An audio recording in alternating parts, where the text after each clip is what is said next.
temps aussi, depuis longtemps. Quelqu'un qu'on suit particulièrement et dont on apprécie l'esprit vraiment d'innovation pure, c'est-à-dire le succès, le fail, le succès, le fail. Et ça fait vraiment partie du profil d'entrepreneur. Et donc, je vous demande vraiment d'accueillir comme il se doit Henri Sédou, le président fondateur de Parrot, et Frédéric de BFM Business. Merci beaucoup. Bienvenue au forum. Salut.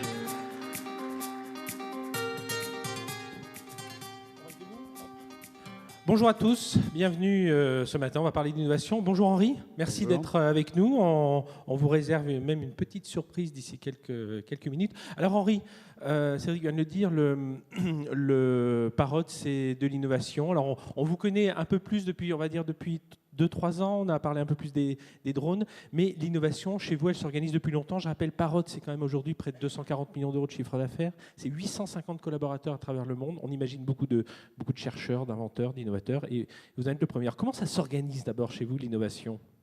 Ça s'organise étrangement. Donc, Parrot, c'est vraiment une prototype de start-up. C'est une boîte que j'ai montée en 1994 et qui a été financée par du capital risque de l'époque, un fonds qui s'appelait Sofinova. Donc, j'ai vraiment passé toutes les étapes. La boîte dans mon garage, c'était pas mon garage, mais c'était ma cuisine. Le premier argent, à l'époque, c'était l'Anvar, l'équivalent de la BPI ou ces trucs-là. Puis le capital risque. Puis deuxième tour.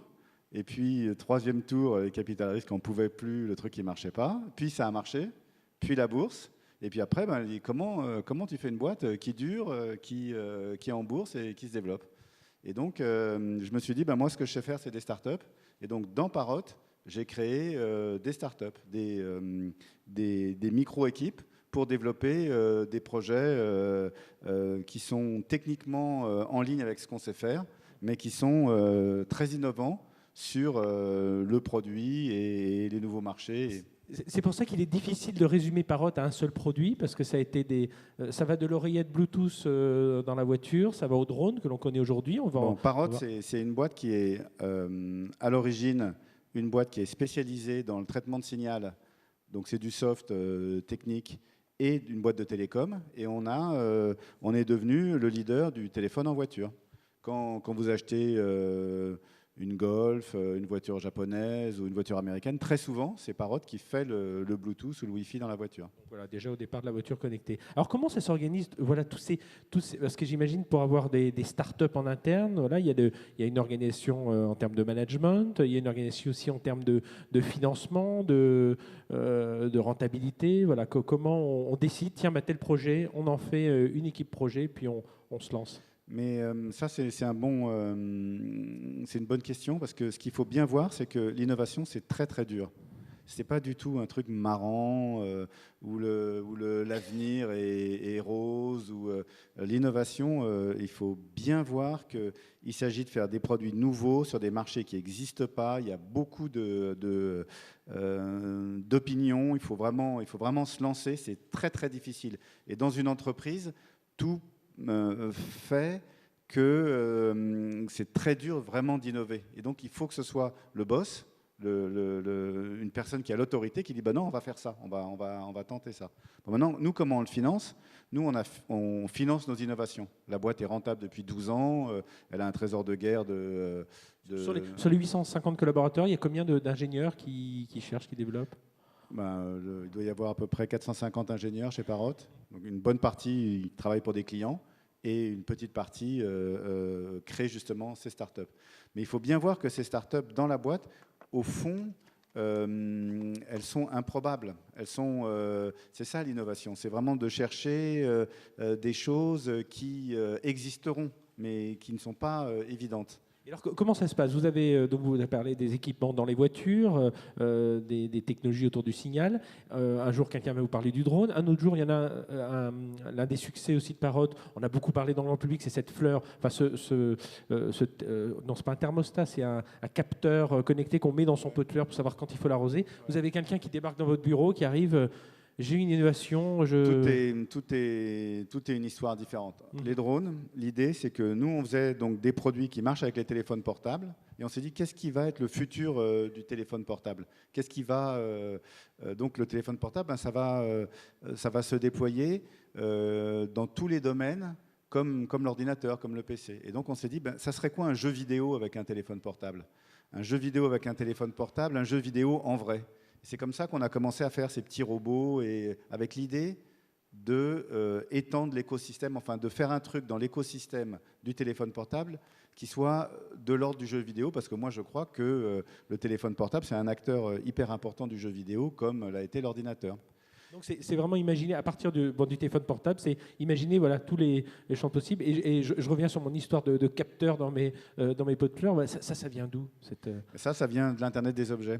C'est-à-dire l'Internet des objets, vous avez vu les montres, les bracelets connectés. Donc ces trucs-là, bien sûr, nous on les a vus comme tout le monde. Et c'est déjà, il y a pas mal d'années que ça a commencé. Et moi je me suis dit que ce truc-là, on ne pourrait pas le faire. Parce que nous, bien sûr, on est spécialistes des produits qui se connectent au smartphone. Mais quand j'ai vu, il y avait un iPod Nano et Apple avait développé un bracelet montre pour l'iPod Nano. Et ça a déjà 4 ans. Je me suis dit, c'est sûr qu'ils vont aller vers les montres connectées et tout ça. Et il ne faut surtout pas le faire. Et puis après... donc, on a commencé à réfléchir, qu'est-ce qu'on pourrait faire à la maison, etc. Et puis, il y a eu les produits Nest. Et donc, on s'est dit, oulala, à la maison, Google va y aller. Il ne faut pas forcément chercher à copier, il faut vraiment trouver bien sûr. Ça, c'est la première difficulté, parce que les voies sont étroites. Surtout qu'ici, on n'est pas à la Silicon Valley, donc on est à la périphérie de ce qui se passe. Donc, c'est hyper dur de trouver des trucs qui marchent. Et donc, on s'est dit, bon... En plus, avec les drones, on avait commencé à travailler dans l'agriculture de précision, etc. Et on s'est dit, il y a un des trucs connectés qu'on peut faire. Et puis, on avait rencontré quelqu'un qui avait fait un produit similaire aux États-Unis. C'est le jardin, c'est s'occuper de vos plantes.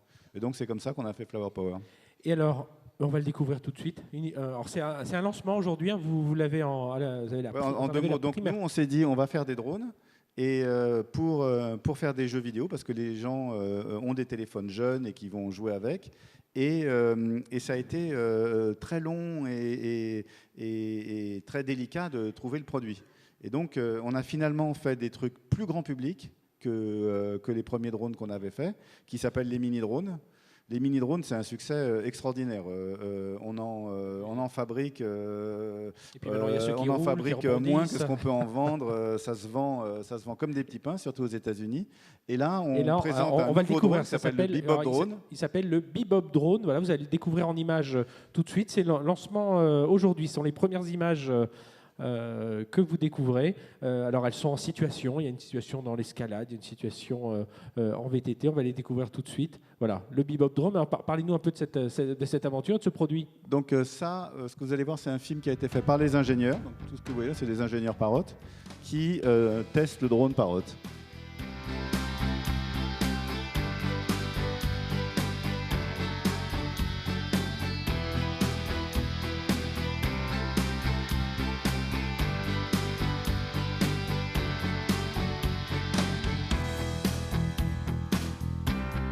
Voilà, parlez-nous un peu. Alors, comment ça se passe? Là, on voit la personne avec son smartphone. Donc, ce que vous voyez là, c'est des films d'amateurs.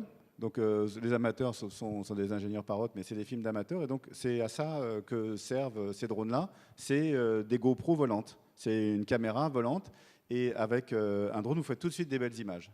Dès que c'est vu du ciel, il suffit de faire un travelling au bord de la mer, au-dessus d'un arbre. Ça fait tout de suite des belles images. Et donc, le propos de ce drone, c'est un nouveau outil pour faire des vidéos qu'on mettra sur YouTube, comme la GoPro. Et puis, parfois, il faut être un peu à la limite aussi, parce que les drones, on sait qu'aujourd'hui, alors il y a la réglementation, on ne peut pas survoler. Comment vous faites aussi par rapport à ça? Je pense même qu'on vous avait inventé tous ces matériels Bluetooth dans les voitures. Ça aussi, c'était... Mais nous, on est toujours à la limite. On est une boîte où tous les trucs qu'on fait, ils sont à la limite d'être interdits. Et ça, j'en suis désolé d'une certaine manière, mais je n'ai pas trouvé d'autres moyens pour trouver des créneaux vraiment intéressants. Donc, téléphoner et conduire, C'était quand on a commencé il y a 15 ans, c'était pas clair du tout la législation. Mais bien sûr que tous les gens qui ont une voiture ont un téléphone portable, et si votre téléphone sonne et que c'est vos enfants qui appellent et que vous allez répondre. Donc bien sûr qu'il faut adapter la voiture au téléphone.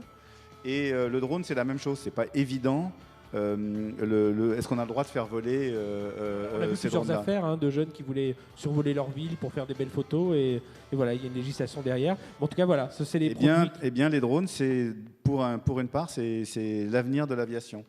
Parce que Parrot, on fait aussi des drones destinés aux professionnels. On fait des drones qui sont destinés aux géomètres et aux agriculteurs. On fait ça dans une start-up qu'on a rachetée en Suisse sur le campus de l'École Polytechnique à Lausanne. Et tous ces drones, les drones grand public qu'on fait ici à Paris et les drones professionnels, c'est extrêmement important. Ça permettra, par exemple, dans l'agriculture, de très facilement pouvoir doser exactement les engrais qu'on met et donc d'être beaucoup plus écologique et plein d'autres usages. Puis même en termes de temps, vous parlez des géomètres. J'ai vu un reportage l'autre jour sur des gens qui avaient géré sa carrière.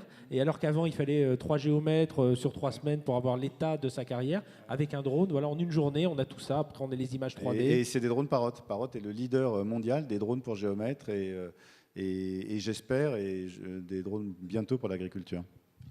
Henri Sédou, merci. Je crois qu'on peut vous applaudir. Voilà, un entrepreneur français, la technologie au cœur de tout ça, les usages. Et puis je crois que le Bebop Drone, il a suffi de voir les images pour être séduit.